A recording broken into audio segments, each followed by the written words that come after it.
World Pro Racing, where sim racing becomes real.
Senna was a god. No one could even dream to follow him. I'm from a very humble background. The role of women at that time were really difficult. It's just so dangerous. You are risking not only your life, but also my life.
World Pro Racing, where sim racing becomes real.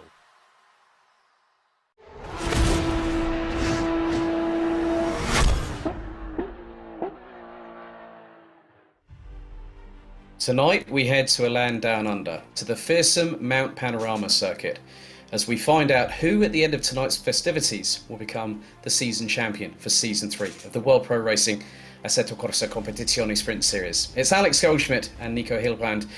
Firstly, we have to say I hope you're having a lovely holiday, Kieran McGinley, because he is really gutted he's unable to be here tonight because this is his favourite track. It is, of course, New South Wales, Mount Panorama, more commonly known as Bathurst. Just over 6.2 kilometres, nearly half of that is on straightaways, and we bid everyone a warm welcome.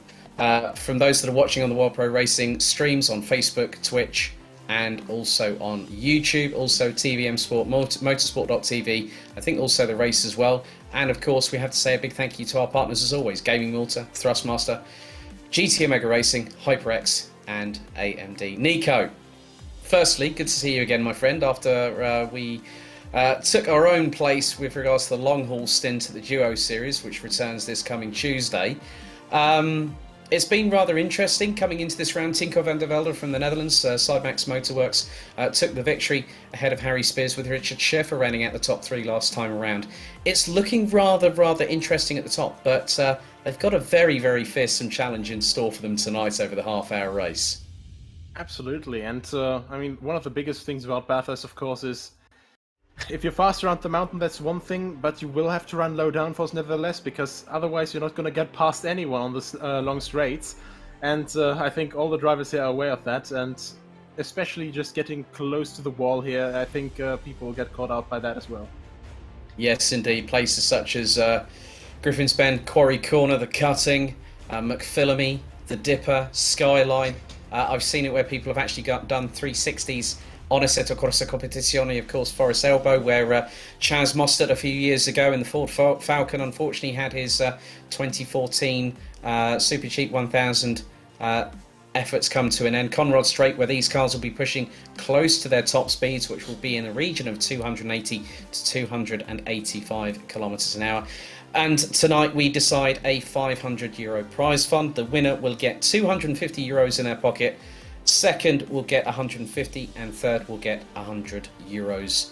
And it's going to be rather fast here tonight. We've got quite a few usual faces, the likes of Sheldon Muscat, Dean Vella, Dario Manjon, Luke Whitehead, Harry Spears. And there you can see the circuit in its all its glory. And really big thank you to the guys over in Malta at the World Pro Racing headquarters to actually give us the full signage on the side of the hill. And that is going through Skyline and into the S's and into the Dipper. From this vantage point, Nico, it doesn't look daunting, but when you're driving it from a driver's perspective, it is a completely different experience altogether. I'll just say it's, more on the level of, someone who's driving it for the first time. It's an absolutely horrifying track, especially, starting to make your way up the hill after turn 4. You're just constantly so close to the wall at such high speeds, and really just trying to not make a mistake. You're trying to stay flat out, but you're not quite able to make it all the way. But the entire way, you're just constantly pushing. As you see Jack Noller here in the Honda, one of the very fastest cars around here. And you can see how close he's getting to the wall there. Just absolutely crazy. Here we had a big crash in last year or 2 years ago with Marvin Kirchhoff actually in real life, flipping his Aston Martin there. So, in real life and in the simulator, it's just such a difficult track. As we can see, once again, he's constantly just trying to find a straight line from wall to wall, so to say. Yeah, obviously that was the year after Jake Dennis put the car on pole position for our Motorsport, running the Aston Martin Vantage V8s. That car was definitely very much second-hand. I remember seeing that, and that was for the Liqui Moly 12 Hours of Mount Panorama, which hasn't run properly since COVID-19 came into prominence, but we're going to have it here. And you can see we have 17 drivers on the server. And at the moment, Jack Noller leading the way in the Honda. Well, he's actually one of the first drivers out on track. Luke Whitehead, Sheldon Muscat, Harry Spears, Richard Schaeffer, Dean Vella, Tinko van der Velde from the Netherlands, the 17-year-old from Sidemax Motorworks, winning last time out, Johannes Weiss. For those that will know of Butler Motorsport, let's go on board with Jack Noller on a hot lap here at Mount Panorama. So down the main straightaway, into turn 1 at Hell Corner, down the gearbox, tight on the apex, allow the car to drift to the right-hand side of the circuit before running your way up Mountain Straight. And this is where you really start to build momentum and really start to carry the commitment and the consistency. And we're going to see just how close Jack Noller pushes this Honda NSX GT3 Evo as we go into the right-hander here at Griffin's Bend. Now up the hill towards turns 3 and 4 into the cutting, and he decides to abort that hot lap. That was a bit of a foregone conclusion, but there is a familiar face back in a familiar car. Luke Whitehead in the H3 Racing for number 2 car. Now obviously he was the runner-up last season, normally runs in the 404, but we've also got Jalid Nagar in the number 12 Porsche. But this track, Nico, it has a lot of elevation changes, a lot of off-camber corners as well, especially when you're going through Reed Park, Sulman, and then McPhillamy, and that's like that's a more fearsome triple or quadruple left than I've seen on any other circuit across the globe. Yeah, absolutely. I mean, not only that though, you saw the hairpin just now that goes from on camber to off camber in the acceleration zone. So really, really difficult to get that run properly there, as we have Luke Whitehead here just going in a rather wide line, but taking a lot of momentum there. Now through Skyline, actually now getting to Skyline over the crest, and you can see how much that car is just moving around, how it's trying to keep it in check. You actually have to turn in before you actually get to the actual turn-in point for the dipper. You have to turn in over the crest, so the wheels are in the air. Then the car comes down, then the tires grip, and you're basically just praying, I hope I didn't turn in too early, and I hope I didn't turn in too much, because then you're going to hit that inside wall. Right, okay, Luke Whitehead now making his way down Conrod Straight.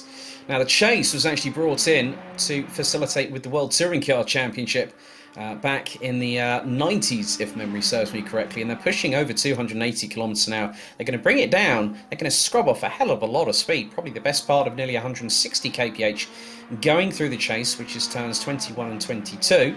And Murray's Corner is the final turn on the circuit here, 23 corners, 6.213 kilometers, and a whole lot of gear changes. The track actually opened back in 1930, so it's been going on for over 7 decades. There's been a who's who of who has actually raced and won here. The likes of Craig Lowndes, Jamie Whincup, Shane Van Gisbergen, Chaz Mostert, John Bowe, the legendary Peter Brock, Gentleman Jim Richards, Mark Scaife. The list goes on and on and on.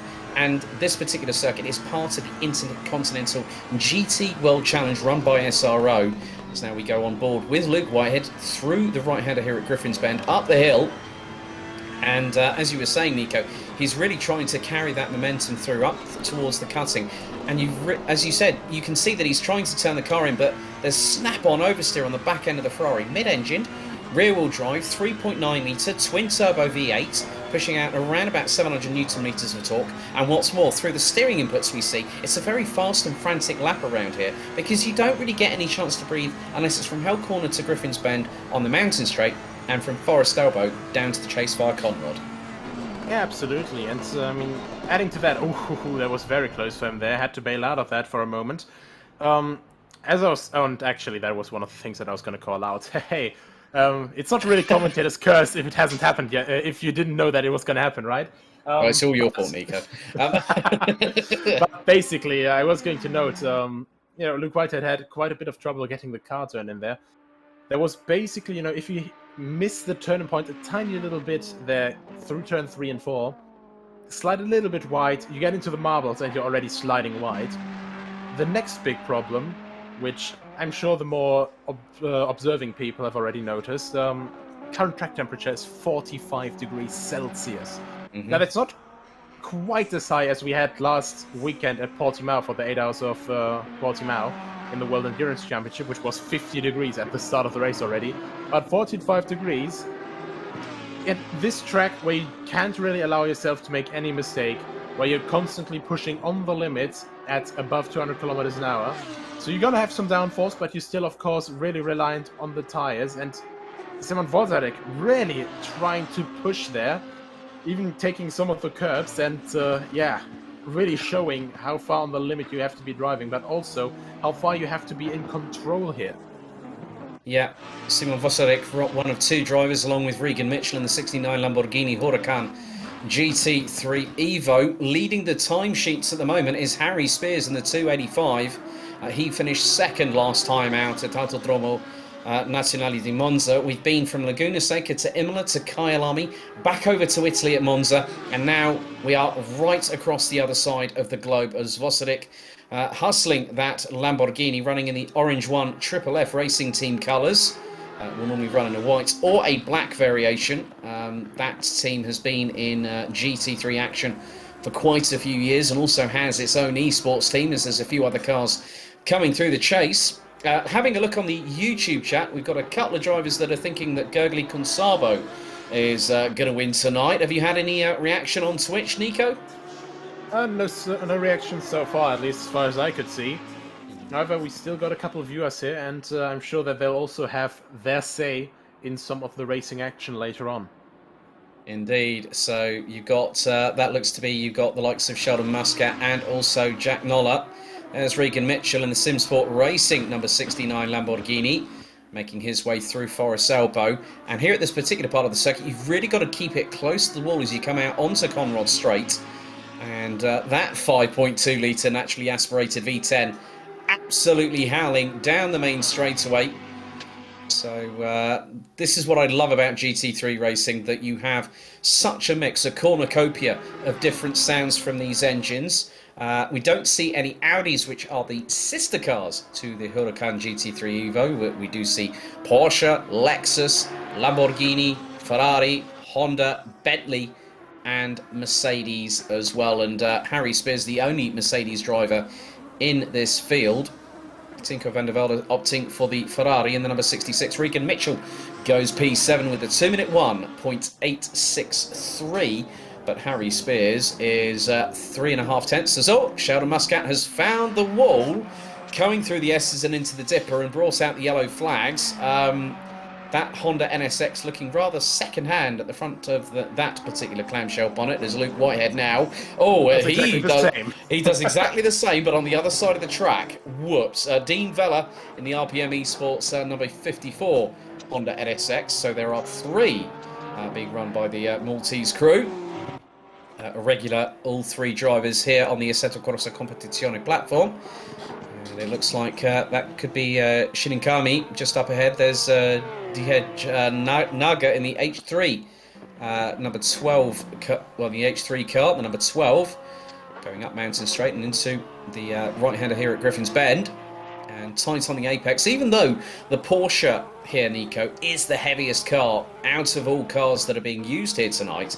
It's definitely one of the most capable through low speed and mid-speed corners.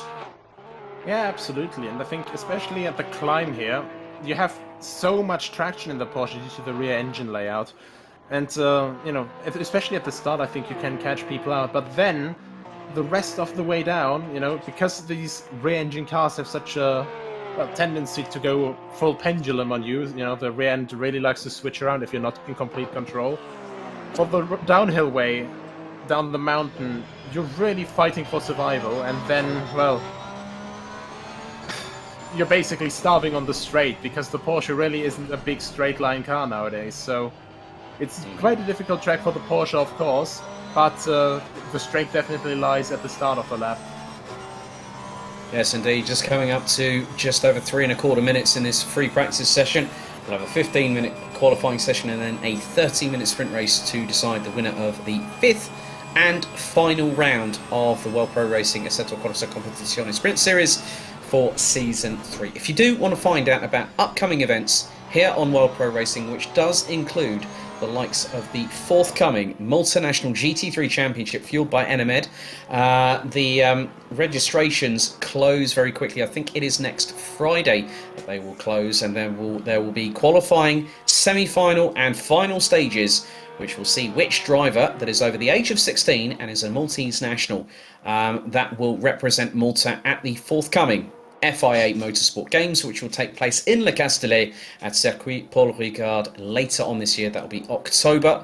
That will also, good news from us here at World Pro Racing, that Vibe FM over in Malta have become the dedicated radio partner for that championship. We've also got the Duo Series, which will be heading to Circuit Zolder in Belgium. We've then got the penultimate round of the AMD GT4 Championship, which will head to Misano, and that's the world circuit named after the late Marco Simoncelli, the MotoGP rider who we lost tragically back in the early 2010s. We've got the fourth race of the HyperX Open Series on Friday the 2nd of July at Misano. So there is still plenty more to come, plenty of developing situations here at World Pro Racing in terms of championships and also casual races. So if you do want to get involved, you're either on PS4 or PC. We cater for amateurs, professionals, all walks of life, and what's more, we'd like for you to join us. So head to worldproracing.com/events to see how you can get involved, and maybe we'll see you broadcasted here on any of the one of the many World Pro Racing affiliated streams, such as the ones that we run on Facebook Live, YouTube and Twitch. If you are watching on the YouTube channel, thank you very much for joining us. Don't forget to smash that like button, hit the subscribe button, and also, whilst you're at it, hit the notification bell as well, which will then tell you and notify you when any forthcoming broadcasts are up. As we've just seen one of the cars into the wall. That looks to be Pedro Cruz Gomez, a regular here on World Pro Racing, took part in the Alpine GT4 Championship that we saw Alex Trehorn secure the victory at the last round at Road America in Elkhart Lake in Wisconsin. But there's Artur Sarznecki in the number 52 car, currently P3 at the moment.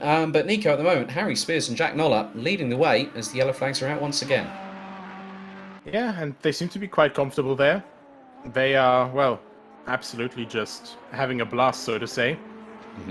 And quite honestly, you know, what could you say other than they're just letting it fly right now?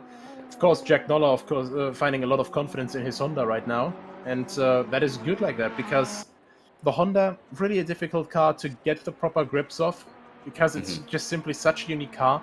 It doesn't quite drive like a rear engine, doesn't quite drive like a mid-engine, but when you get the grip of it, it's such a competitive and fast car. And especially around here on the mountain, it has strong BOP, and these guys are really raring to show that VTEC power. Yeah, crank up the VTEC. That's what the Hondas like to do, especially when you get them past a certain rev range. But Tinko van der Velde from the Netherlands in the number 66 Sidemax Motorworks car, making his way down Conrad Straight in his Ferrari 488 GT3 Evo. The practice session timer has clicked to 0. And pretty much everyone apart from Van der Velde, Pyrmets, Shininkami, and also Pedro Cruz Gomez still out on the circuit at this particular moment in time. But Van der Velde coming through the chase, now heading down into Murray's corner.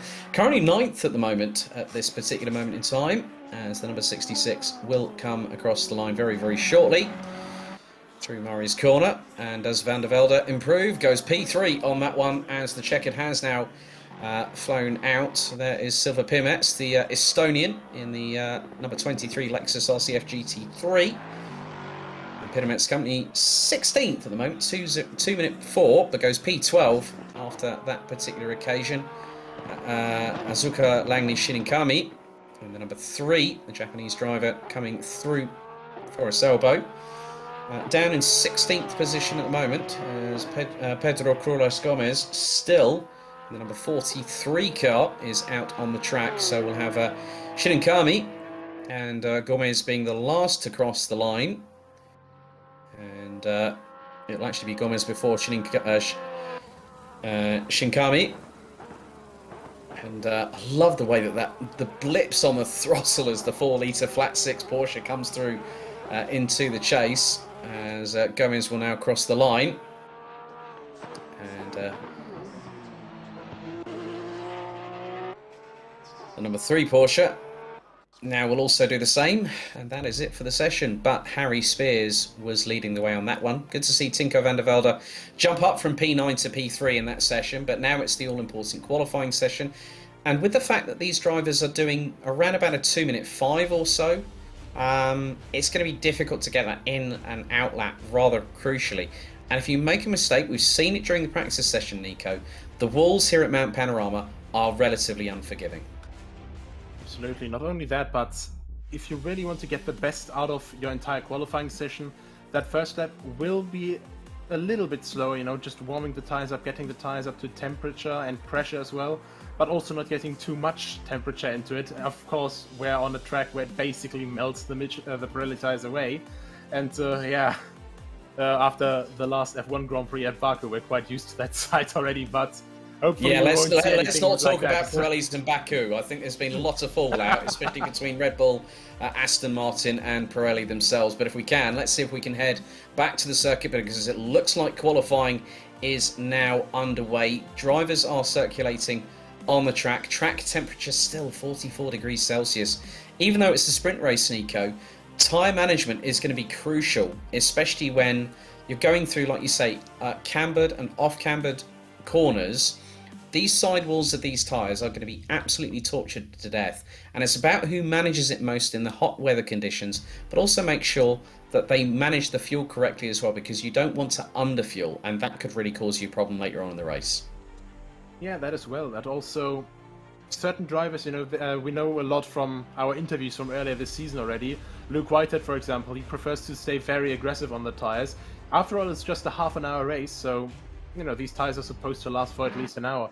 But still, he said he had tire trouble, for example, at Imola, and in these conditions here, just in these temperatures, it could get very, very tricky for him.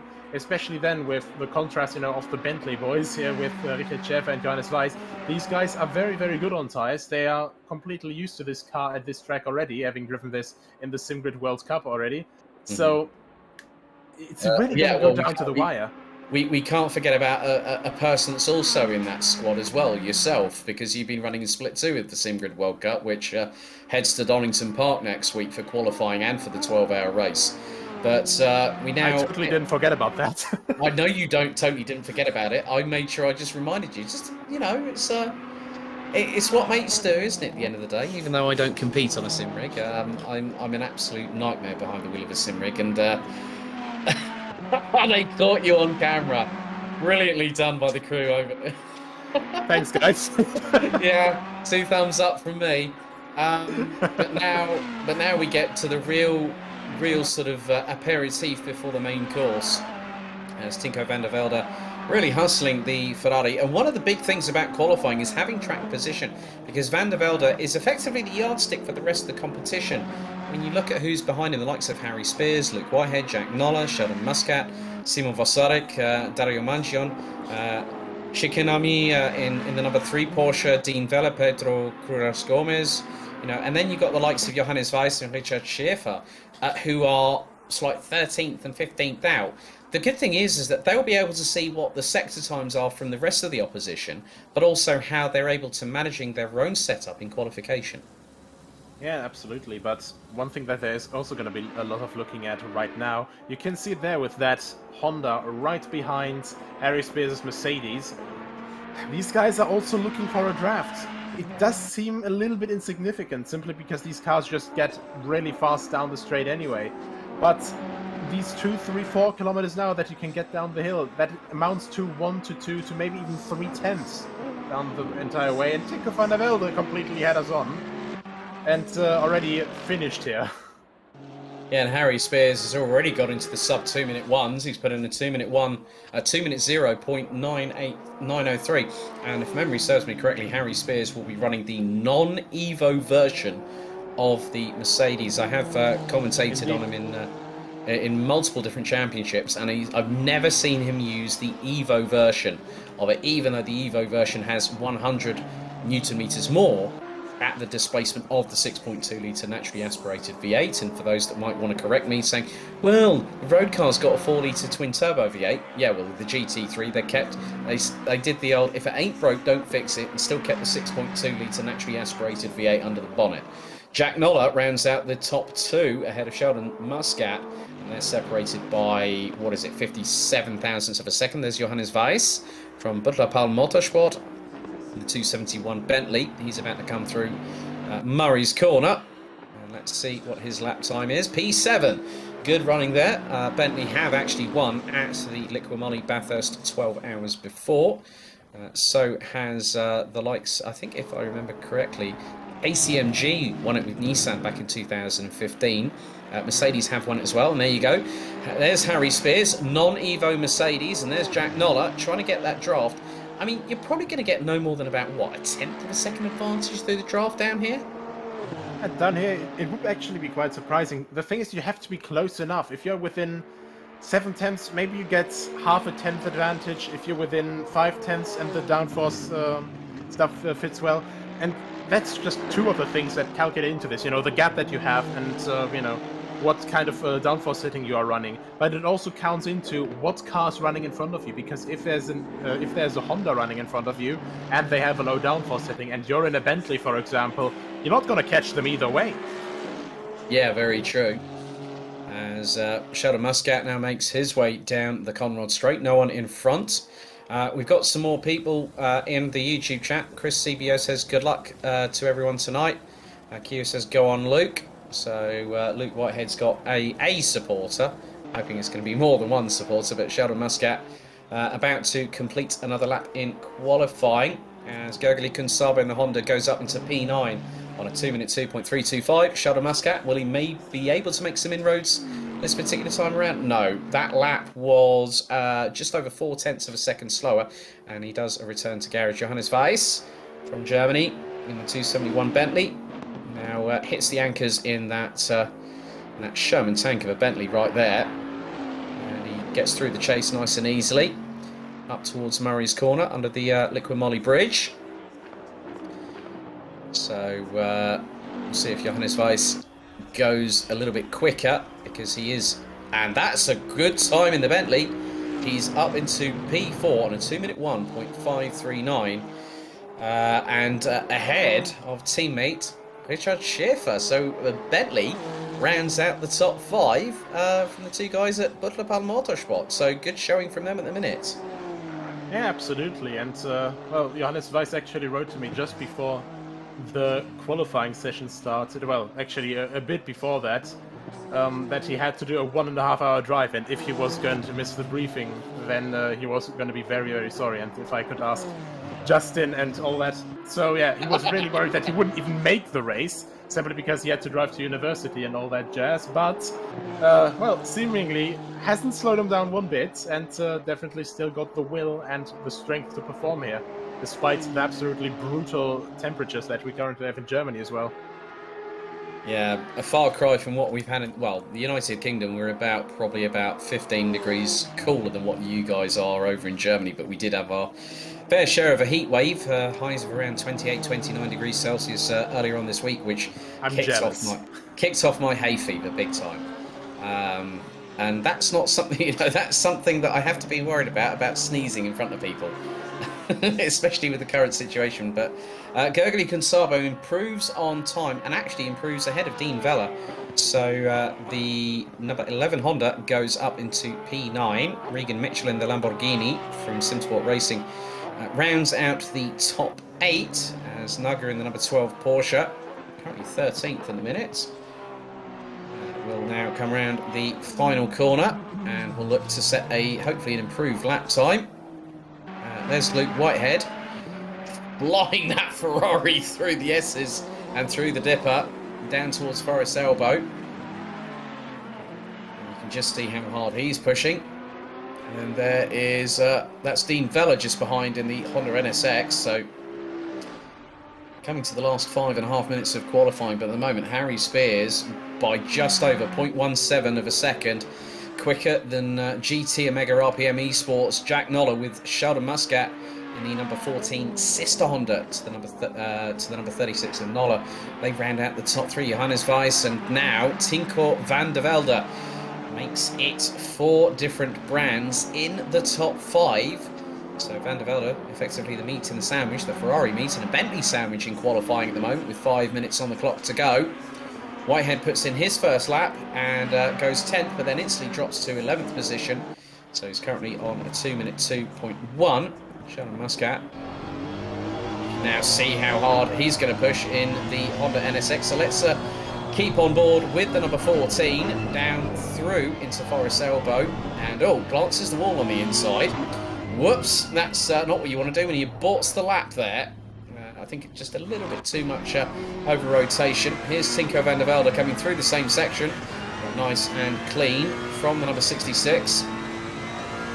As we're now going to go up to pretty much top speed in this Ferrari. Up the rev range. 6th gear and over 260 kilometres an hour, heading into the chase and quickly increasing. And he hardly lifted there. 280 on the speedometer. That is incredible. That's over 175 miles an hour from Tinko van der Velde. As he's currently P5, but with that committed and convincing. And he goes P3, 3/10 off of Jack Noller. Tinko van der Velde wants to make sure he's at the sharper end of the grid because he won at Monza last time out, and he's hoping for a good result this evening. But that's the warning shot fired by Tinko van der Velde. Harry Spears at the moment isn't really worried about that because he's in the 2-minute .09s. Johannes Weiss, let's see if he can improve and go a little bit further up into the top 5. Can he get into the top 2 rows? On that particular occasion, that was an outlap. So Johannes Weiss will have this, and if he gets it all nice and neat and tidy this time around, German could have an opportunity at a second and final flying lap. We're into the last 3 minutes and 8 seconds. So let's ride on board with Panorama Motorsports, Johannes Weiss in the 271 Bentley Continental GT3 from 2018. Now in towards Griffin's Bend, 6th gear at 243, wrestles with the back end, just tries to control it there. 3rd gear, now up the hill. And he's going to try and get past the Ferrari that he does, rather quickly going into the cutting. Down into 2nd gear, just round about the 100 kph mark on the apex. Through Quarry, now into Reed Park, Frog Hollow, and then into Solman Park. And this is where the roller coaster ride really happens and really starts. Here at Mount Panorama, through Solman Park, into McPhillamy, and you can see how close Johannes Weiss was to the wall. Now through into Skyline, and then further roller coaster action happens here through the S's. And the amount of steering input and correction that Johannes Weiss is having to do to steer this absolute big-ass Bentley through the S's, through the dipper. And there is, of all people, Richard Schaefer. So Johannes Weiss could do with a little bit of a toe here, and that's working out to his advantage. And this is where sometimes having a teammate that's going to cooperate a little bit with you, that's given Johannes Weiss, I think, probably a couple of tenths of a second there. And yes, I did drop a little bit of a boo-boo there. First time I've ever done that, but it's just by the sheer impression that Johannes Weiss gave me with that ultra-committed lap. Absolutely. At the same time, I was going to call out something there as well. Just look at the line that you have to take from the driver's seat of that car when you go into the dipper. Normally it's terrifying enough when you're in the left-hand drive car. You're just trying to stay, as best as possible and get as close to the wall as possible. But with the Bentley, you really have to factor in pretty much most of the car still being between you and that wall. So the dipper with the turning point already over the crest, the car not directly turning in, getting a little bit more of a difficulty tweak, so to say, with the right-hand drive. Yeah, I mean, the thing is just that Johannes Weiss actually got to within a tenth of Sheldon Muscat on that lap. And, you have to, I think at the end of the day, Johannes has to say a bit of a thank you to Richard for that little bit of an assistance. Because he was in the right, Richard Schaefer was actually in the right place at the right time for Johannes Weiss. And that has helped Johannes and Richard. At the moment, they're currently on row number 3 at the minute. So an All Butterpal Motorsport lockout on row 3. That's going to be quite good for them. As we now head into the last 20-odd seconds of the qualifying session. Jack Noller, I think, has just resigned himself to the front row alongside Harry Spears. Tinko van der Velde is the one that I'm going to really be keeping my eyes on, along with the likes of Dean Vella, who is currently 7th at the moment and is just under a 10th off of Richard Schaefer on this particular occasion. But the timer hits 0. Checkered is out. So the likes of Silver Piermet, so I think is just up ahead, which is the case because the number 16 was showing in the windscreen. So Harry Spears has returned to garage. He's got provisional pole. Dean Vella goes ahead of Richard Schaefer on the checkered flag. Regan Mitchell, currently P9 in the Lamborghini Huracan GT3 Evo, goes 8th. And here is Luke Whitehead, currently 11th at the moment. And the number 2 comes out of the final corner. Will he make any improvement up into the top 10? P8 goes ahead of Regan Mitchell by just literally over a 10th and sets exactly the same lap time as Richard Schaefer, as Sheldon Muscat makes his way through Skyline into the S's. And Sheldon currently sitting in 4th at the moment. Johannes Weiss has crossed the line and will start from P5 and will have the Honda of Dean Vella alongside for close company. But Sheldon Muscat, oh, that was he got that to within about less than a quarter of a door's length between the side of that Honda and the wall coming out of Forest Elbow.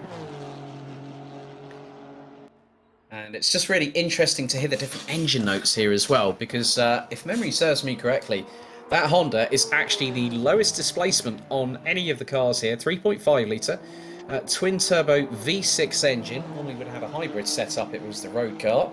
This car developed in conjunction with Jazz Motorsports over in Italy, who also construct the TCR cars for Honda's program in the FIA World Touring Car Cup. As Sheldon Muscat on the dying moments goes 54 thousandths quicker than Harry Spears. Wow. Honda brings it, and of all people, Sheldon Muscat. That was an epic lap. And I think the old adage goes here, Nico. If it looks slow, it's normally fast. Absolutely. It was very, very clean. And, well, I mean, the result spoke for itself. Really well done by him, especially a 2-minute flat 0.8 in these conditions. That's just crazy to think about. I mean, quite literally, that is just enough temperature to basically just melt the tire right off the rim, and also to try and keep temperatures in these brakes, which will also heat up the tires. So, yeah, crazy lap. I'm looking forward to the race even more now. Yeah, so we've got one final 30-minute sprint race here to conclude the third season of the World Pro Racing Assetto Corsa Competizione Sprint Series. First place in the championship takes home €250, second takes 150, and third takes 100. And to be honest with you, this is the first time of being involved with the WPR ACC Sprint Series, and of all the places I ended up standing in for Kieran McGinley. It's the one track he loves. It's Mount Panorama. We are waiting for the green flag to drop, but Nico, again, the track temperature's still rather high. We're north of 40 degrees Celsius, 42 degrees C. I think the Hondas could really, really fare well here. I mean, we've got two in the top 3. So you've got Muscat starting from pole, Nolla from third. You've also got Dean Vella running out the top 6, and he managed to split the 2 Bentleys of Johannes Weiss and Richard Schaefer. So I think the Hondas are going to come on strong here, and qualifying was just a little bit of a glimpse of what we were going to see tonight. Yeah, the Hondas are notoriously strong here overall, and also quite good at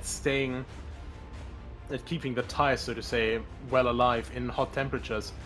What I'm quite worried about is the Ferraris we've seen placed quite well as well, considering everything. I mean, Luke Whitehead couldn't quite get on top of his game here, I think. But nevertheless, the Ferrari really doesn't like that high temperatures, and especially around this circuit, you know, where you're constantly leaning on the tires around the top of the mountain. It's really, really difficult. So I'm wondering if maybe the Bentleys, for example, down in 6th and 8th, or 5th and 7th, if they will maybe get a fighting chance against the Ferraris even more when the tires start dropping off. Yes, that's going to be rather dependent on what happens in the first couple of moments, because the formation lap, ever crucial in GT3 racing. It will be a dual file rolling start formation. We've got 8.5 rows, 17 competitors, and there they are. So this is the site that we're going to see where the cars are all pristine, shined up and looking prim and proper before all hell is going to break loose here at Mount Panorama in New South Wales in Australia. We have ventured across the continents. We've been in the United States. We've been over to South Africa. We've been to continental Europe, to 2 trips to Italy, and now we're at the home of the Liqui Moly 12 Hours of Bathurst, Mount Panorama. The mountain, it's for all to conquer, and it welcomes all challengers, but tonight we crown a champion. So let's run you through a grid for the 5th and final time here on the World Pro Racing Assetto Corsa Competizione Sprint Series. It's the season finale of Season 3. So it's Sheldon Scott Muscat from Harry Spears. That's number 14 and number 285. That's your front row. Jack Nolla in the number 36 Honda will have last week's winner at Autodromo Nazionale di Monza, Tinko van der Velde from the Netherlands in the number 66 alongside. Then it's Germany's Johannes Weiss in the 271 Bentley on the inside of row number 3, and alongside will be the 54 RPM eSports car, the Honda NSX GT3 Evo of Dean Vella.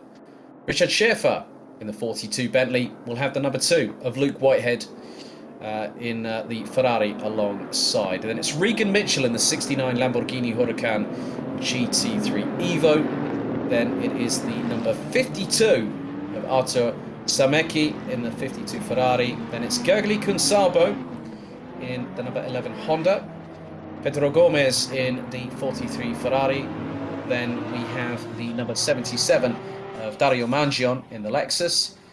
Jihad Naga in the number 12 Porsche.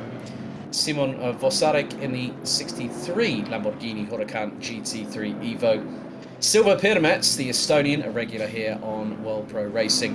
And also Azuka Langley Shikinami from Japan. Half an hour of racing. This will decide our champion for Season 3. And with it, €500 being split between the top 3 at the end of the season. We wait with bated breath. Nico, your final thoughts as we head into the season finale. I'm at the moment just trying to completely recall the championship standings, because if I recall correctly, in row 4 between Richard Schaefer and Luke Whitehead, we actually have a fight for the 3rd place in the championship one as well, which could really come down to the final results of this last round. So €100 going to whoever of those two would trump over the other. And, well, it really balanced it out quite nicely in the end, because Richard Schaefer, of course, we know, quite bad race at Imola, had this big crash at the start, and then recovered it to, I think, 14th or 15th place. Yeah. Of course, had a bit of a weaker start than Luke Whitehead as well, but Whitehead completely missed the last round at Monza due to having qualified for the SRO Esports Sprint Series. And that moment that he was gone, Richard Schaefer used perfectly, got a 3rd place in that race, and of course performed very well as well at Kyalami as well. And it's just absolutely crazy how close this fight is. But also, of course, I'm really looking forward now to the Honda here, to Sheldon Scott Muscat, how he's going to be able to defend that, because at Kyalami he already put on a valiant fight. Yeah, keep your eyes on the likes of Jack Nolla and Dean Vella, rounding out the top 3 and the top 6 respectively. So, it's time to get down to brass tacks. It's time to crown a Season 3 champion. Here live on World Pro Racing on our Facebook Live, Twitch and YouTube streams, along with The Race, Motorsport.tv, TVM Sports, and also the Esports Television Network. It's Muscat on pole, Spears alongside Nolla. Then it's Tinko van der Velde, Johannes Weiss, Dean Vella, Richard Schaefer, Luke Whitehead, Regan Mitchell, and Artur Sarnecki, rounding out the top 10, followed by Kunsabo, Gomez, Mangion, Naga. Then we've got Vosarek, Pirmets, and Shikinami. The anticipation builds.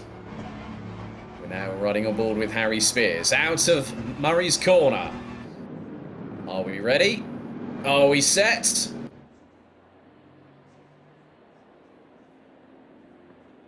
Green light, give it all you can. And we're green, and it's off and away we go.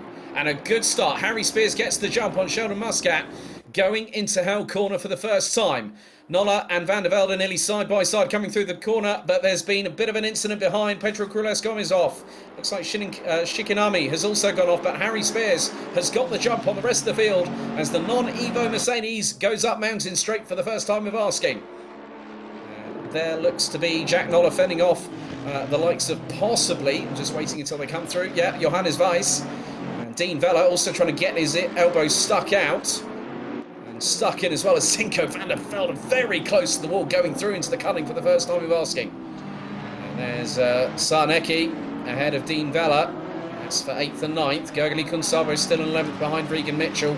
They're all trying to tippy-toe their way through. Tyre temperatures might not be up to optimum at this complete moment in time. As Muscat nearly had a coming together with the wall coming through into Solomon Park, but it might have just been a little bit of a lag spike there. As now Johannes Weiss trying to give the hurry up sign to Jack Noller. He's got Luke Whitehead right up his back bumper, and this is where things get tough. Going through the dipper, now down into the S's. And Shikanami, as there's been a moment, Gomez in the wall. That car will be a return to garage, and that's it. Pedro Gomez out of the race. It's a real shame. There's probably terminal damage, so unfortunately with an RTG, that means he will not take any further part. But Harry Spears has a comfortable lead. Sheldon Muscat didn't have the best start possible as we're about to complete lap number 1. But Tinko van der Velde in 3rd place, managing to get past Jack Noller in the initial phase. But Johannes Weiss trying to close in. Oh, Weiss off! No, that was Weiss off at the chase, and that's given Luke Whitehead an opportunity, and all of a sudden Luke Whitehead gets through. The Ferrari now up into 2nd position as Harry Spears leads Sheldon Muscat after the first lap of racing by just over 7.5 tenths of a second. Very, very close, but Muscat didn't really get the best starting position at the rolling start, and then of course the natural advantage that natural aspiration engines have, they just have that more direct power immediately. Now, Luke Whitehead in 5th has 2 Bentleys breathing down his neck, and Johannes Weiss definitely going to be mad at himself for making that mistake at the chase, but already looking again, and of course, this isn't quite yet time to make a move yet, quite not close enough, but the pressure is on. Well, we're going to have a look at this is the repeat of what happened to Ricky Monster's Pedro Cruz Gomez. Oh, he just loses it coming out of Skyline and tags the wall big time. And Shikanami, I think, just had a bit of a contact with the back of the Ferrari. But, that's Gomez, he lost the back end coming out of Skyline and into the S's, hard into the wall on the right, and it pinballed the car across the circuit. But luckily enough, we still have 16 out of the 17 drivers still racing in this. Regan Mitchell now trying to close in. It's Lamborghini versus Honda, going down the dipper, going through the S's and into the dipper. And you can see that the Lamborghini 5.2 litre naturally aspirated V8 versus a V10, as we go on board with the number 69 from Sim Sport Racing. Now coming out of Forest Sailboat, down the Conrod Straight, and now you can see just how quickly that speedometer is increasing in terms of terminal velocity. Fits 6th gear already, and he's pushing over 250 kph. He's getting a real good slipstream from Dean Vella. And look at that now on the speed distance itself, though. I know, but look at the speed, 282 kilometres an hour in 6th gear before slamming on the brakes. He knocks off the best part of well over 160 kilometres an hour of speed. Does Regan Mitchell, very well versed on Assetto Corsa Competizione, known for his brave choices when it comes to car selection. And he's definitely done one here in this season as he's running as one of the 2 Lamborghini protagonists in this championship. And he's trying to close in on Dean Vella. He's about 3.5 tenths of a second behind. And Regan Mitchell last time was just over a tenth behind. Is now Luke Whitehead is up in 5th position, but he's got Johannes Weiss and Richard Schaefer chasing him down for 5th position. But you can see now, as I've just seen there, Dean Vella trying to break the toe in front of Regan Mitchell, but on that particular occasion the Lamborghini driver was having absolutely none of it as they go through Griffin's Bend, up the hill now, using as much curb as they dare. And there are our leaders, so Spears leads from Muscat, Van der Velde, Noller, Whitehead, Johannes Weiss, Richard Schaefer, and it's the number 52 Ferrari, and that has got Artur Sarnecki behind the wheel. And again up the hill, going through into Frog Hollow and then into Silman Park before McPhillamy. You can just see how close they're getting to the wall, and they are at full speed now. Tyres very much in optimum adhesion settings, and they are not giving an inch there. Neither is anyone taking a mile here, Nico, as we ride on board with Johannes Weiss. Absolutely, and that's a bit of a cleaner run, but he can't quite get past yet. It's still Forest Elbow to go. And of course, you will have to get a perfect run out of that. Now, right up the backside of Luke Whitehead, though, a bit of a tank slapper almost. as Richard Schäfer is right behind him as well, but this is close enough now. This should be close enough for Richard Schäfer to make a move now into the coming of the chase over the crest on Conrad Strait. And Whitehead really just not really giving too much space there. Really. Oh, there's been a tackle. Oh, Whitehead in the wall. Whitehead in the wall spins off. The slightest of contact. It was over 260 kilometers an hour. Oh my goodness me. That was the slightest of touches. And Luke Whitehead was spinning around more times than Kylie Minogue, I'm afraid to say, but that has ended his race. That has really ended his race because the front and the rear end of that Ferrari completely harpooning into that wall after that slightest amount of contact. And yeah, his race is done, I'm afraid. So Luke Whitehead out of the running for third position. We're going to have to leave it to race control to look at how they see that incident. I'm not going to say anything because I don't know what it is, but here, Gurgley Consabo trying to go brave round the outside of Regan Mitchell, and that's before Griffin's Bend, and he's got the job done as the Hungarian. That's absolutely epic stuff. We talked about the Honda being really rapid here at Mount Panorama, and Gurgley Consabo, I think, has just done the move of the night. Let's have a look at the replay. So you can see Richard Schäfer just flashing to Johannes Weiss as they come down Conrad Strait. Now this is how close they were. Johannes Weiss was right on the back bumper. Now he slots to the right-hand side. And yeah, it was the slightest of glances. And Johannes Weiss has had no other alternative but to go off the circuit. That's a tough one to call. I'm not going to say anything there. We have to leave it to race control to decide that one. I will be brave here. Yeah, I know you want to be brave here. Well, I'm gonna be the one who's brave here to make actually like my point of view from that. And I think Luke Whitehead, of course, the contact was really unfortunate, but I think that was also like a bit of too much squeezing from Luke Whitehead there. I think we couldn't see it that well from that camera angle, but the way that the Bentley moved, I think he hit the inside curb a slight bit. That set off the car a tiny bit, and then, causes contact with the Ferrari, I think. So, really unfortunate there, of course. I could be wrong as well, of course.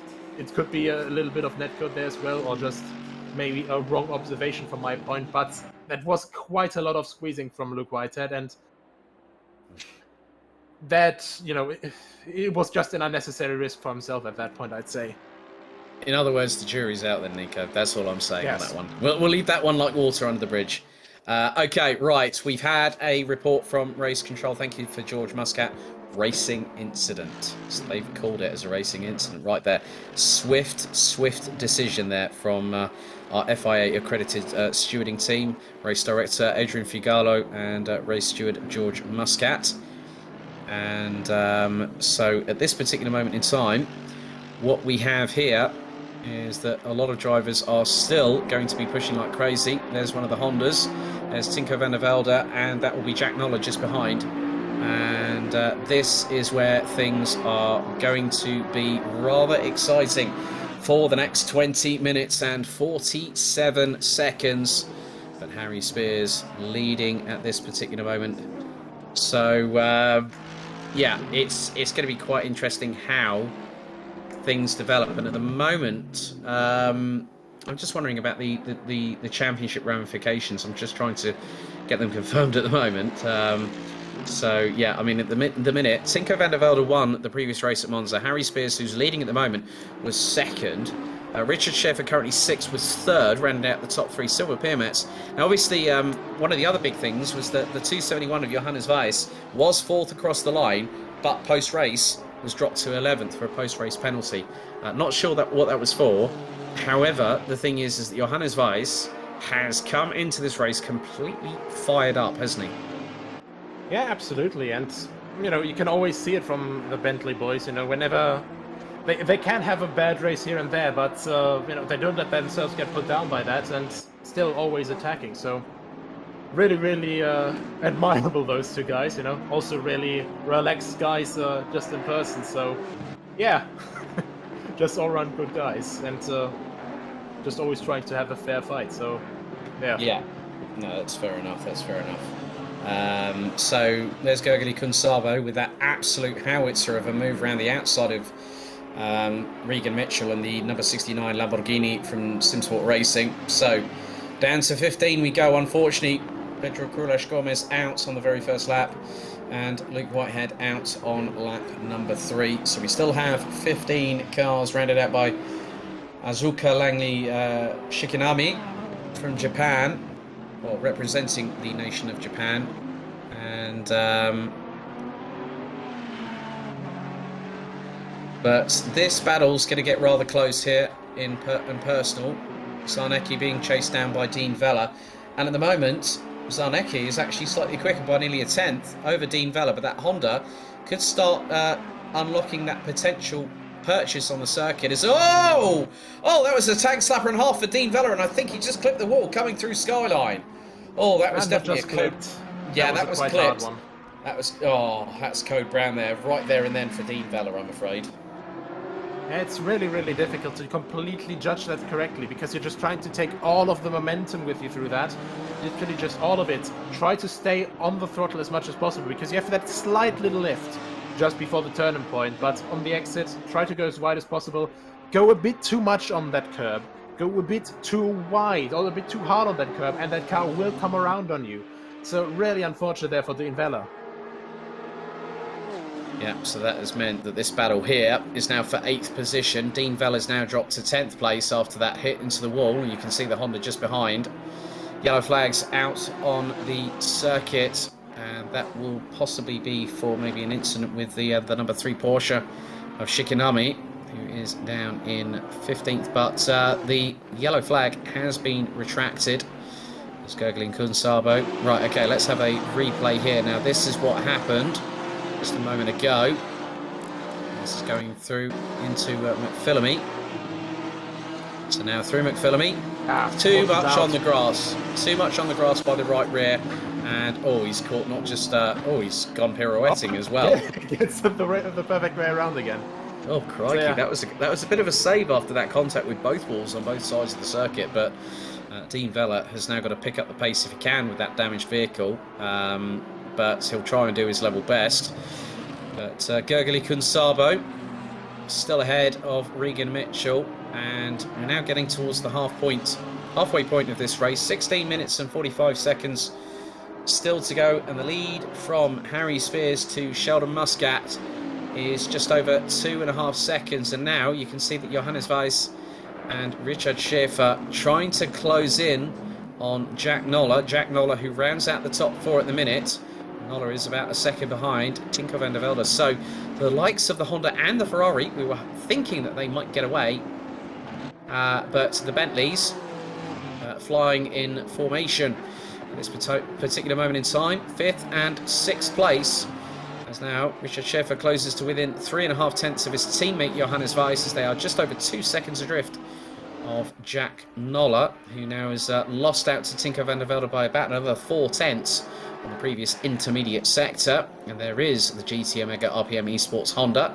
And there are the 2 Butlerpal Motorsport Bentleys, the Bentley boys here tonight,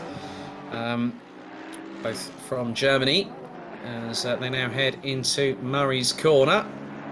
As you can just see how tight all 3 cars are on the apex. And just ahead of Jack Noller, you can see there it is Tinko van der Velde, who is currently nearly 3.5 seconds behind Sheldon Muscat, and just up ahead of Muscat by about 2.6 seconds is Harry Spears, who still leads as we're on to lap number 8 of this race. So we could complete around 16 to 17 laps of this 6.213 kilometre circuit.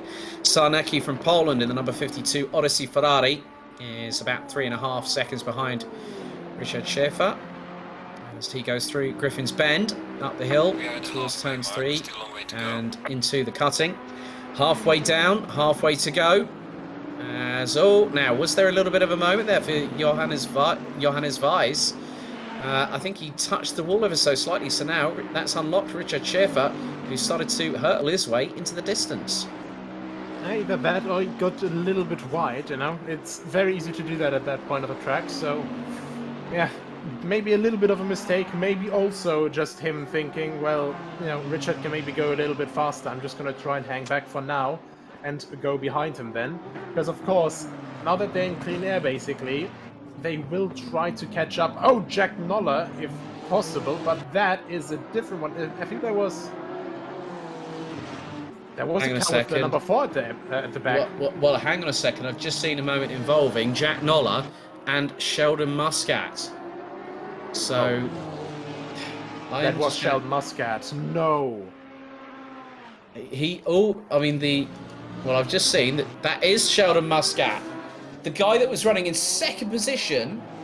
And he was 2.6 seconds behind Harry Spears. You know what that's gifted? Tinko van der Velde, the winner last time out at Monza, now has clear air between himself and Harry Spears. And we've got 13.5 minutes remaining. Van der Velde is running about 0.6 off of Harry Spears. So Harry Spears, it's his race to lose tonight. And I think that's honestly put a lot of pressure off of Harry Spears. Well, even more pressure off of Harry Spears than before. But also, I think a lot of pressure off of Tinko van der Velde, because right now, you know, he's 6.8 seconds behind Harry Spears. The only way that he's going to catch him by now, I think, is going to be either by going, well, 1 second per lap faster, which isn't going to magically appear, I think, or, well, a mistake from Spears, in which case, you know, it's a freebie for Van der Velde anyway. So yeah, I think in Van der Velde's place, I just hang back a bit, keep the gap to Noller right behind him, and just have a nice end of the last 6 or 7 laps that they're going to do here. Yeah, well, Jack Noller is lapping about a second slower than the Ferrari. And we've just seen some comments from Luke. Luke, sometimes it's always good to take a break, my friend. Okay, now we're on board with Sheldon Muscat. This is going through Skyline, close to the wall. Through Skyline, on the curb. And, oh. Yeah, he just... Oh! How close was that? Oh, Jack Noller just glances the left-hand side of his car with his left-hand side. Van der Velde threaded the eye of the needle. Oh my goodness. Sheldon Muscat as a result of that. Oh, there's been a mistake there from Gergely Gunzabo, and that has allowed Regan Mitchell to get through. But Sheldon Muscat now down in 12th position. Sheldon Muscat, whenever we see him, he does really, really well, and then he just has a blip of bad luck. And now, that is Simon Vosarik being chased by Sheldon Muscat, as there's been an exchange of positions again between Gergely Gunzabo and Regan Mitchell. And this is the back. Now, we've got yellow flags out again.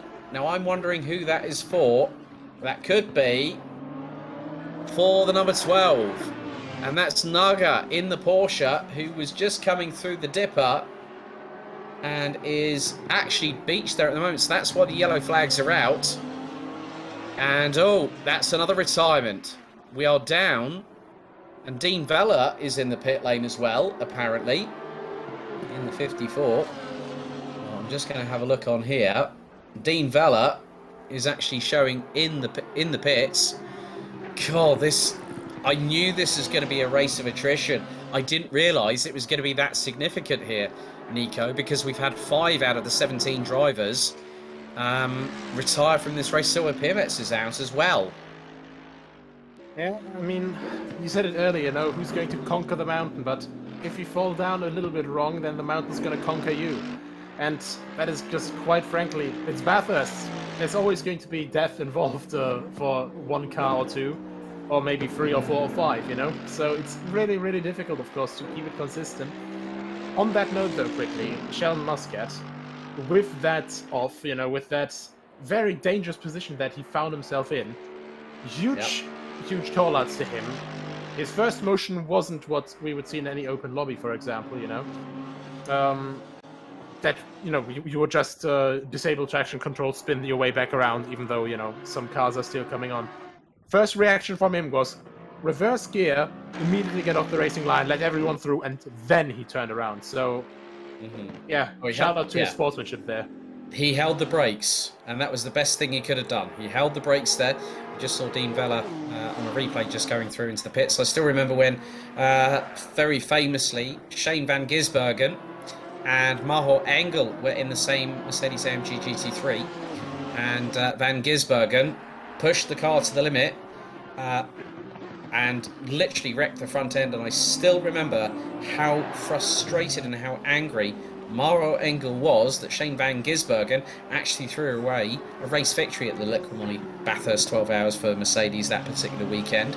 I still remember it. Of course, I've spoken with Mauro quite a few times. He's a good bloke, now currently running with Mercedes as an AMG Works driver, running with a multitude of teams and a multitude of championships, including IMSA, the GT World Challenge, GT Challenge SRO championships with a lot of teams, as there are the two Bentley boys. So it's looking pretty good for Richard Schäfer as Johannes Weiss again glances the wall. I think, as we would say in Germany, ach meine Güte. Nothing to be worried about. He's just giving the wall a little smooch on the cheek, He's giving it a little bit of a love tap with the right-hand front wing. Yeah, basically. You don't need the rear wing end plates anyway, right? You think? Try telling that to a GT3 seasoned professional. Maybe the likes of Gilles Goulon or Andy Soucek, who raced with them back in the day. Gergely Kunsabo coming out of fire once again from Regan Mitchell. This is the battle for P7 now on the road. Sheldon Muscat has regained himself up with a bit of composure up towards P10. 8 minutes to go of the season. And in the minute, Harry Spears is extending the gap to Tinko van der Velde by now what is 7.8 seconds, and is consistently 2.5 tenths of a second quicker than the Ferrari. So the Mercedes definitely well and truly proving its might, and it's the non-Evo version. And what Harry Spears did, he got it on pole position. He has not had to look back that far in his rear view mirror, the Side Max Motorworks driver in the 285. Normally when I've seen him race, if it's an endurance race, he's always been partnered by Marcel Fusi, the young Hungarian driver, who also provides a lot of action when he gets behind the wheel. But that thunderous 6.2 litre naturally aspirated V8 engine pushing out 550 brake horsepower. And again, there's Spears right up close and personal to the wall, going through out of Griffin's Bend. Now let's keep on board with them at the moment to see how smooth and precise Harry Spears will be going through Quarry, now up through Reed Park. Now it's literally like nigh on putting that car on the rev limiter before shifting up another gear just to help the traction and the momentum. He's bouncing off the rev limiter going through McPhillamy, and he was on the rev limiter going through Skyline. Just really smooth and composed from Harry Spears, because he knows that it's just about being smooth and consistent. Yeah, I mean, you can just see how, well, normally, we have these guys in 5th or 6th or something throughout that entire section. He was just there in 4th, just sort of slowly slowing the car down.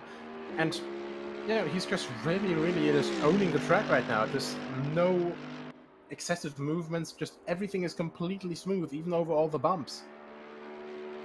Yeah, so we're coming into the last just under 6 minutes of this race, and Harry Spears, fastest in free practice, fastest in time qualifying, putting his Mercedes AMG GT3 on pole position, and he still leads after what will be 12 laps. Richard Schäfer and Johannes Weiss still trying to close in on the number 36 of Jack Noller, and 1.7 seconds covers this this trio at the moment, as they now come across the line. Make that just under 1.65 seconds. So Johannes Weiss picking up the pace ever so slightly, and he's actually the quickest out of that trio. He was quicker than Jack Noller by nearly 1.2 seconds on that lap. Jack Noller a 2 minute 3.222. Johannes Weiss 2 minute 2.025. Richard Schäfer also puts in a personal best and actually goes 0.27 quicker, 0.27 slower than Johannes Weiss. So the two Bentleys working in tandem and trying to close the gap. They're going to go through another intermediate sector very, very shortly indeed. That gap now down to just over 1.6 seconds. So Jack Noller will see 2 Bentleys in his rear view mirrors as Johannes Weiss again gets way too close to the wall coming out of quarry.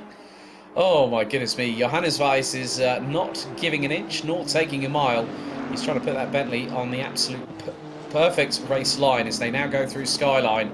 And it looks like Richard Schiffer has got that gap down to less than 1.1 seconds. I think the Bentleys are now closing in on that Honda. And it could be that Jack Noller is going to be double teamed by the 2 behind. I think the Bentley boys, they're really running a bit more downforce than that Honda. They can't get him on the straight quite just yet. But look at how much time they made up throughout that last little bit. And I think it's either Jack Noller's tires gone, or maybe Jack Noller's concentration a little bit, which I couldn't blame him for, simply because the last couple of days it's been actually just really, really warm. So yeah. I know how difficult it is to keep up the concentration while driving it the entire time. Yeah, because the gap now between Jack Noller and Johannes Weiss, that's 3rd to 5th place, is just under 1.125 seconds. As now, Richard Schiffer starting to employ the mind games. Because Harry Spears is now on the 14th and penultimate lap of this race. He's now making his way down Mountain Straight. There's Tinko van der Velde, the 17-year-old Dutchman. So it is 2 from Sidemax Motorworks, both in different machinery this time around. And effectively, I'm just going to have a quick look at the standings if I can. So after round 4, Harry Spears is on course to winning the championship. Van der Velde currently in just having a look here. So Van der Velde looking to hopefully secure the runner-up spot, but Harry Spears is on his way in about the next lap and a bit to take the top prize of 250 euros in this event. Yeah, so just consistency pays off, you know. Both of them have been really, really well in the running for the entire season, but oh my god, look at how close that Bentley got. Yes, the 2 Bentleys of Richard Schiffer and Johannes Weiss. Looks like the way things are going is that Richard Schiffer will overtake Luke Whitehead to take 4th in the standings. As now our leader is making his way down to the chase for what will be the 14th and penultimate time. 1 3/4 minutes still remain in this race. Very shortly we'll have the signal that the leader will be on the final lap. And it has been a pretty good run. Tinko van der Velde would have... So there you go. We've now heard that the leader is now officially on the final lap of this race. Harry Spears has just under 6 kilometres of this circuit to negotiate as Jack Noller coming under fire from Richard Schiffer and Johannes Weiss as they go into Hell Corner, and that gap was at 1.5 seconds. Richard Schiffer and Johannes Weiss, the 2 Butler-Pan Motorsport Bentley Continental GT3s, have been working together to close in on Jack Noller. And coming into this round, Jack Noller was, 10 points ahead of Richard Schiffer coming into this round. And as the way things stand, if Jack Noller takes 3rd position, that will give him 208 points. Richard Schiffer, if he takes 4th, that will give him 194 points. It wouldn't be enough to take 3rd in the championship, but even if he gets ahead, I think Jack Noller will still get it by a matter of a fraction of points. You can see now, this is really heating up. Richard Schiffer smells a bit of Honda blood here at Mount Panorama as they go through through Skyline, through the S's for the final time. Schiffer all over the back bumper of Jack Noller, and it's going to come down to the wire as the 2 leaders, Harry Spears and Tinko van der Velde, make their way down to the chase for the final time. There is the leader. He has led from lights out, and very shortly, in about 30 seconds or so, will take the checkered flag and provisionally be crowned our Series 3 Sprint Series champion. Harry Spears came in with an 18-point advantage. One more time. One last hurrah. Harry Spears exits Murray's corner and provisionally takes the Season 3 crown with a perfect race evening as Jack Noller is trying to fend off Richard Sheffer going into Murray's corner. Sheffer putting it around the outside. Moment there between the pair of them. Oh my goodness me. And that means as a result that Johannes Weiss and Richard Schäfer, respectively in 4th and 3rd. I'm not too sure if that's going to stand, but we'll have to wait to see what happens post-race. But Jack Noller, I think, might still have held on to 3rd in the championship standings. Now, looking at the points, Richard Schäfer taking 3rd, that will put him on 198 points. Jack Noller, if he crossed the line in 5th place, I think Noller's still got it. He'd have 200 points. But Tinko van der Velde provisionally takes 2nd in the race and also 2nd in the championship as a result of that. But drama for Jack Noller, Richard Schäfer and Johannes Weiss, with an incident between the two at the front, nearly giving Johannes Weiss an opportunity at 3rd place at the end of it all. Here's Azuka Langni Shikinami about to come through and take the checkered flag in 11th with Simon Vosarik. Sheldon Muscat rounds out the top 10, but Harry Spears, ladies and gentlemen, provisionally speaking, has bagged €250 and becomes our Season 3 championship.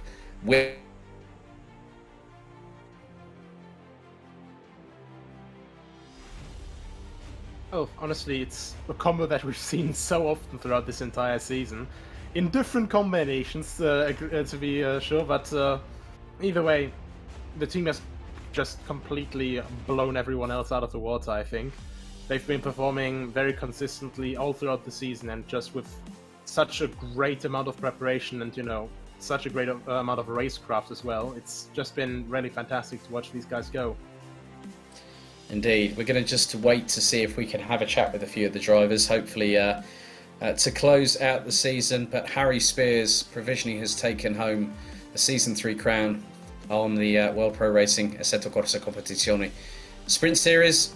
5 fantastic tracks here on the calendar itself. Starting things off at WeatherTech Raceway Laguna Seca. So we had the Corkscrew. We then had Imola with the likes of Acqua Minerale, Piratella, Tamburello, Kyalami with the likes of Crowthorns, the Jux K Sweep, amongst other corners, as well as Mineshaft, one of the more famed roller coaster sections on that particular track. Monza with the likes of the Rettifilio Chicane, also the 2 Lesmos, and of course Acqua Minerale. And here at Mount Panorama, I mean, to be honest with you, I didn't know what to expect, and we got more than our fair share of trials and tribulations tonight, Nico. Absolutely, and I mean, so many wheel-to-wheel battles the entire time. Also, because of smaller mistakes just happening around the track, I'm just at a loss for words. Like the so to say, wheel-to-wheel battles and also literal wheel-to-wheel battles that we had were quite entertaining to watch. And just congratulations to everyone who finished, and of course, congratulations for the amount of running that the other guys who barely didn't manage to finish. It's really nothing to be ashamed of to DNF at the mountain, because I would honestly say it's the most difficult racetrack in the world to, first of all, drive fast at, and second of all, to just complete laps at, at a race pace. Simply because the Nordschleife still has some runoffs, and here it's just the wall. Not to say that, they should take away the walls, because I saw sidecar racing here from like the early 90s, late 80s or something without walls. That was even more terrifying to watch. Okay, we just had a notification that the number 42 car is actually under investigation. So Richard Sheffer is being investigated by race control. But we look to be having some drivers come in. I think I'll hand this one over to you, Nico, because we have the Netherlands' Tinko van der Velde with us. Tinko, are you there? Yeah, hello. So, quite a chaotic race for you. Well, honestly, at the start, it kind of looked like you were going to be stuck behind Sheldon for quite a bit longer, but then mistake out of nowhere. How did you deal with that moment? It was very close.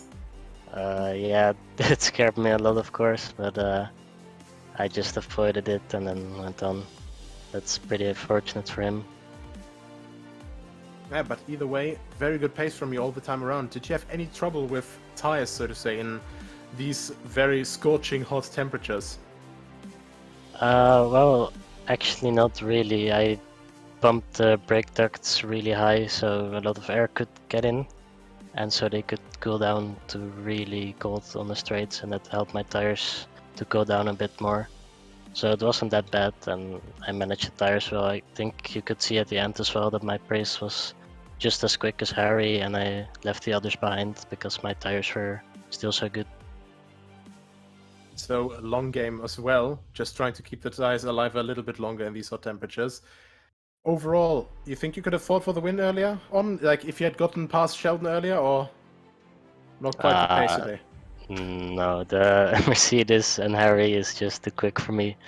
I don't know why, but the Ferrari is just a little bit too slow in qualifying and at the start of the stint compared to the Merc. So yeah, I don't know if the hot temps affected that even more. Probably it did, because normally I'm a little bit closer to the Mercedes with the Ferrari, but yeah, I tried my best, and yeah. Either way, fantastic race from you, Tinko. Any shoutouts you want to make? To my team, Sidemax Motorworks, they helped me a lot always, helped me get so quick, and of course to Harry Spears, the winner of our race and the winner of the championship. Well done to him, and I'm really proud of him. Thank you very much, Tinko. Very good race again. Congratulations to P2, and back to you, Alex. Okay, right. Let's have a chat with the man that has made an impression, not just over the season, but now finally takes the championship. Let's have Harry Spears with us. Harry, can you hear me? Yep, I can hear you. Well, as always, whenever I've seen you before in other Assetto Corsa Competizione leagues, the non-Evo GT3 Mercedes proves to be a very, very good ally for you, and it proved in dividends. Fastest in free practice. Qualifying, you took pole by nearly 2/10, and it was rather smooth sailing. You got a really, really good jump on the rest of the field. I mean, especially when you had Jack Noller alongside, if memory serves me, Sheldon Muscat alongside you, if memory serves me correctly. Just tell us about the start, because that was crucial to you getting that initial lead and winning from Tinko by, I think it was about nearly 8 seconds at the end of the race. Yeah, that was an absolute dream at the start. That was. Obviously, I got out qualified at the 11th hour, really late into qualifying, so I wasn't expecting it because I was on board on Sheldon's lap. It looked like he was going by it a few quarters, but obviously not. And he put in a really, really good lap right at the end, started to get into the 2.0.8s on a 45-degree track. Pretty incredible. But I don't think he quite maximised the start, because I was really sort of at the limit of the widget. Obviously the start widget where it tells you where to line up and all that sort of stuff. I was really sort of making the most of that and trying to get past him at the start. So when I was immediately got past him, I was able to go defensive. I couldn't believe my luck. So really good start. And also, the consistency you showed in the Mercedes proved dividends all the way through the race. But not only it being a win for yourself, but also Tinko, who won last time out at Monza, brought it home for the team. It was a 1-2 in the race, but also 1-2 in the championship for you guys. I mean, you both must be absolutely over the moon at the minute. yeah, of course. Yeah, I can't wait to report back to the big cheeses at Cymax. It's going to be champagne all round, I think. Who's buying? Is it you? You got to use the prize money, right? Yeah, well, he's going to probably use it for something a bit more than just champagne, I think, Nico. But Harry, anyone you'd like to give a shout out apart from the team? Yeah, I'd say, yeah, Tinker, obviously. Very nice for him to be proud of me, as I heard him say. And then Jordan Grant-Smith as well. Been giving me a lot of support this season. He's been, yeah, really good. He's sort of been behind me, giving me advice. Been, yeah, really great to have him around. Yeah, those are my two big ups. Yeah, thanks, guys. Well done, Harry. Congratulations on winning the final round and also for taking the Sprint Series title for Season 3. Yeah, thanks. Well, we are just awaiting on the decision between the incident between Jack Noller and Richard Schaefer, and that was a very difficult one to sort of see. I mean, obviously, our vantage point as commentators, we don't always get to see the angles that race control, who have all the telemetry as well at their disposal. Nico, it's very difficult when you get an incident that happens on the final corner of the final lap of the championship, and it was going to be a case of push comes to shove, and I wasn't at all surprised when I saw Richard Schaefer actually try and pull alongside on the outside of Jack Noller, going through into Murray's corner. That was very, very difficult indeed, and it's not an easy move to pull off. Yeah, absolutely. He was a bit later on the brakes, so was able to get alongside there, and I think just a little bit, well, further on the outside, and obviously if the curb was a little bit less steep, I think the move could have worked as well. But I think also, a little bit of contact there.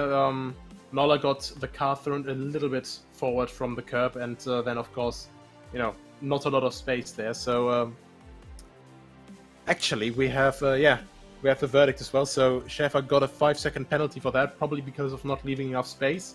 Difficult situation, of course. That's just racing there. And I think that would actually promote Johannes Weiss into P3. Really? Okay. Yes. So that means that Jack Noller would actually get third in the championship by my calculations. But that really, we've had to wait for that decision. A big thank you to everyone for watching. A big thank you to Harry Spears and Tinker van der Velde, our respective set runner-up and champion for World Pro Racing Sprint Series 3 here on the Assetto Corsa Competizione platform for Season 3. It's one way to round off the weekend of style, isn't it, Nico? Yeah, absolutely. And I mean, not even rounding off, we're just starting it with style, so even more to look forward to, right? Definitely. Now, the thing is that there is still plenty of content to come up here on World Pro Racing. We've got the Giro Series at Zolder next Tuesday night. We've then got the 4th round of the AMD GT4 Championship. Don't forget, if you are a Maltese national, you're into your sim racing, and you're over the age of 16, sign-ups are still open until Friday the 25th. And I think, just before we bring in Johannes Weiss, those wanting to enter the Malta National GT3 Championship, fueled by NMED, with an official radio partner Vibe FM in Malta, registrations close on next Friday. So I think what I'll do here, Nico, I think I'll hand over to you to have a chat with Butterpal Motorsport's Johannes Weiss, who finished 3rd in the race. So, Johannes, around 2 hours ago, well, actually a bit further than 2 hours ago, a bit like about 1.5 hours before the race start, you called me that you didn't know if you were able to make it. Now podium, how do you feel? Yeah, I mean, it was quite a difficult race, to be honest. Qualifying went okay-ish, had a lot of time left, and then we were sort of like at the back of the Hondas and couldn't get past them on the straights down the hill because they were simply pulling away and being unsure to even make it to the race. And they're getting P3 by incidents that were so difficult to decide. I mean, I had that incident with Luke in the 2nd lap or 3rd lap, which was very, very close, and then lost out to Richard because I made a mistake into turn 4. Yeah, it was a really difficult race, and then I knew how the championship positions were, so I didn't get on full throttle out of the last corner to make sure that Richard get P3, and with that P3 in the championship. But now, yeah, sort of mixed feelings about this third place, about this podium. But yeah, I'm great to have the podium. that I was able to have the pace, even though it was more due to luck than to anything else, really. Yeah, but either way, you know, finishing in that position, without that 5-second penalty still would have been a P4, so even then, moving forward on the grid, and of course in these difficult conditions here, so yeah, it's really nothing to be ashamed of whatsoever. Speaking of these difficult conditions, 45 degrees track temperature in practice, 41 degrees in the race. How did you deal with that? I mean, I had 42 in my room, so I was quite good prepared for that. But yeah, we trained at 36, I think, we had on our own server. So the temperatures weren't the problem, and because the Bentley is rather good on tires, we actually had a bit of an advantage over the other cars, which was clearly visible towards the end of the race, where we did probably the best lap times. I think the second to the last lap was a 2-minute 2 dead from me, so yeah, that showed really that the Bentley is good on a long stint, and that temperatures don't hit us too hard in that car. Right, really good insight there as well for the different car advantages and disadvantages in these difficult conditions. Johannes, any shoutouts you want to make? Yeah, I mean, thanks to the organizers, first of all, for that event. I mean, that was a really, really nice series. Overall, very fun to drive and very good driving standards. Yeah, congrats to Harry for winning the race, winning the championship, and all the participants who made this really enjoyable. To every commentator you had, to our sponsors, you know, VCO, to my team, Butler Palm Motorsport, to Miltech, and whoever sponsors us, really. Yeah, it was really, really great fun this whole season. So thanks to everybody involved. I think I can speak for Richard and myself in this case. Right, so very nice words there. Back to you, Alex.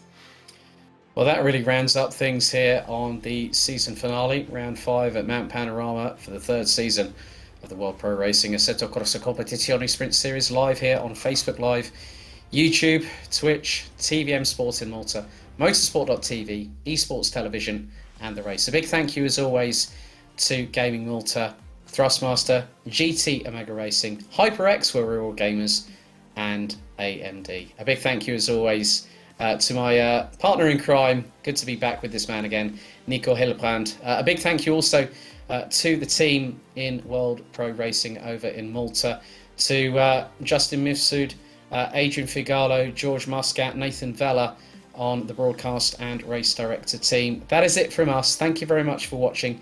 Don't forget, if you haven't already and you're watching on YouTube, hit the like button, hit the subscribe button, and also hit the notification bell. And we'll see you very soon. Next Tuesday night, as Circuit Zolder hosts the next round of the Duo Series. Goodbye for now.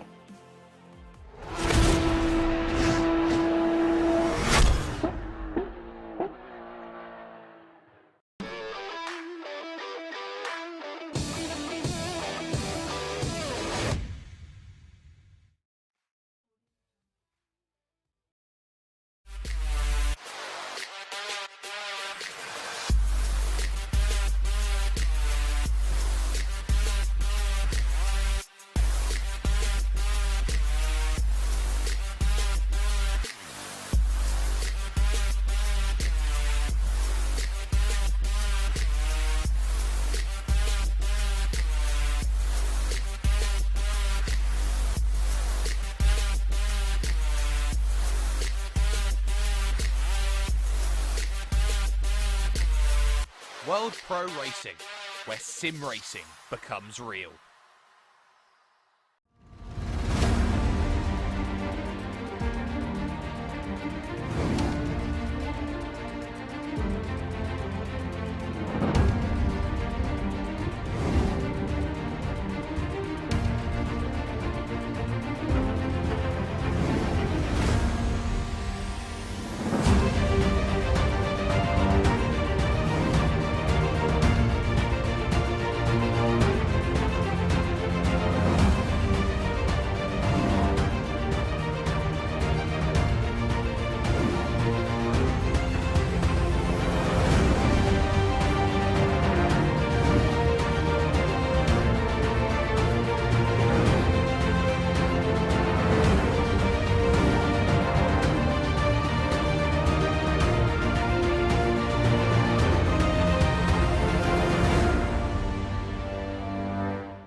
Senna was a god. No one could even dream to follow him. I'm from a very humble background. The role of women at that time were really difficult. This is so dangerous. You are risking not only your life, but also my life.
World Pro Racing, where sim racing becomes real.